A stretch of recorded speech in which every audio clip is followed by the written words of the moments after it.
Yeah, in like a minute. You can call it now.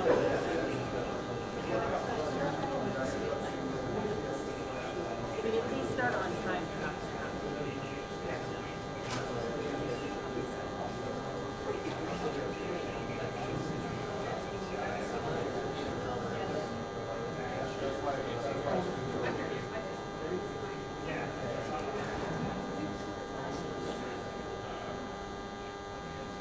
Hello.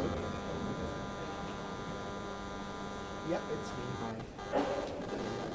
Am I good here? Okay. Okay, thank you.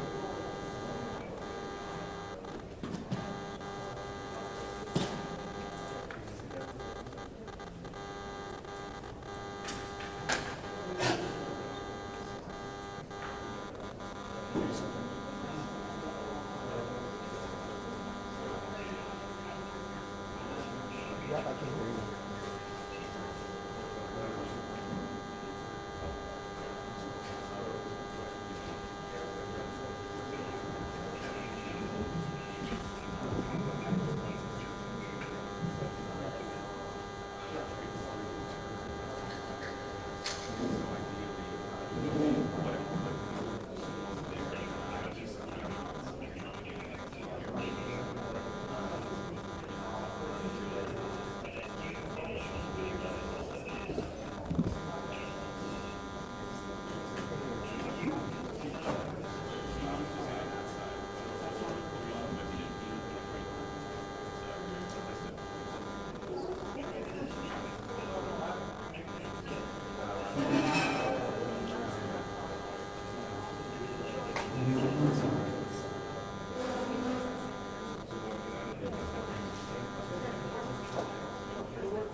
Morning, Jonathan Lamb, Kerrville Police Department.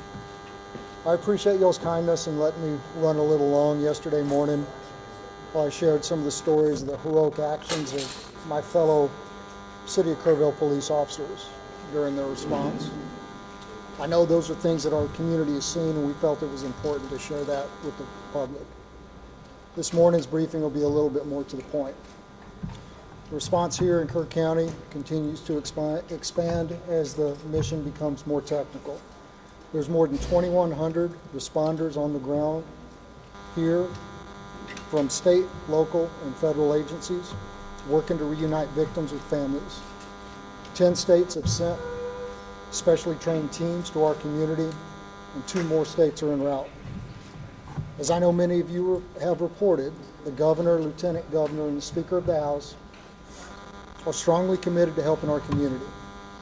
And we're grateful that they're making our recovery a priority in the upcoming special legislative session. Our City of Kerrville and Kerr County leadership are committed to a transparent and full review of processes and protocols. The special session is going to be a starting point for that work, but our entire focus since day one has been on rescue and reunification, which leads me to our latest report. As of 8 a.m. this morning, there have been 96 confirmed deaths, 60 adults, and 36 children. The number of missing remains at 161, and there remain 5 campers and 1 counselor from Camp Mystic among the missing. If family members had reported a loved one missing and they've returned safely, we ask that you notify us through kerrvillemissing@dps.texas.gov or call 830-258-1111. Again, that's kerrvillemissing@dps.texas.gov or call 830-258-1111. Additionally, the state of Texas, FEMA, the Small Business Administration have opened a disaster recovery center here in Kerrville for those who have been affected by the storms. It's currently open at the First Baptist Church here in Kerrville at 625 Washington Street.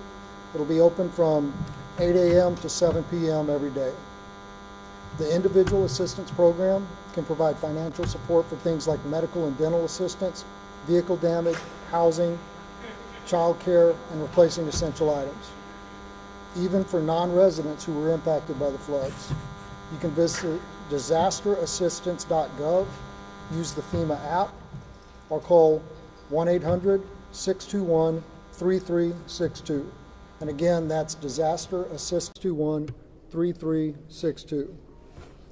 And in closing, I'd like to say one more time, on behalf of our unified command here in Kerr County, how appreciative we are for the help since this tragedy took place. People from all over Texas, all over the country, continue to show their support in so many ways, and we are thankful. And with that, I'll take a few questions. Yes, sir. Yes, sir. Morgan Chesky, NBC News. Did the inability of police radios to communicate directly with county radios hamper rescue or recovery efforts as those waters rose? I don't have any information to that point. Yes, sir. Jason Allen, CBS News. Given that you still have people who live in this area, what's different? What changes have been made to ensure you get heavy rain again a week from now, a month from now, you don't wind up in the same situation?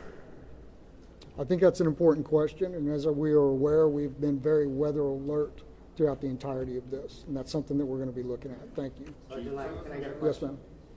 Amp Johns, News 4 San Antonio. What can you tell us about the current search area, how large it is, how much of it has been searched, and how exactly does the grid system work for something like this? Say the last part of your question again, please. How does the grid system work for a disaster like this? Okay, so the grid system, I'm not a search and rescue recovery expert, so I don't want to speak out of turn, but it is a methodical search which ensures that every area in an area to be searched is covered and searched and that no stone is left unturned. Unfortunately, I don't have a exact number of how many miles of river that we've searched or how many people who have been out there. I just don't have that information for you, but I'm happy to follow up. Sir, Sandy? last question. This will be last question. Yes, are there messages that we as a collective media are not getting out there? For example, are you hindrance in searches? What can we tell people who want to come up with big equipment to help search or remove debris? Hasn't that been a problem? I don't want to say it's been a problem because we're so grateful for the amount of people who want to come to this community to help. And we've had people from all over the state and all over the country volunteer their services and say, I have a front end loader, I have a boat, I have this.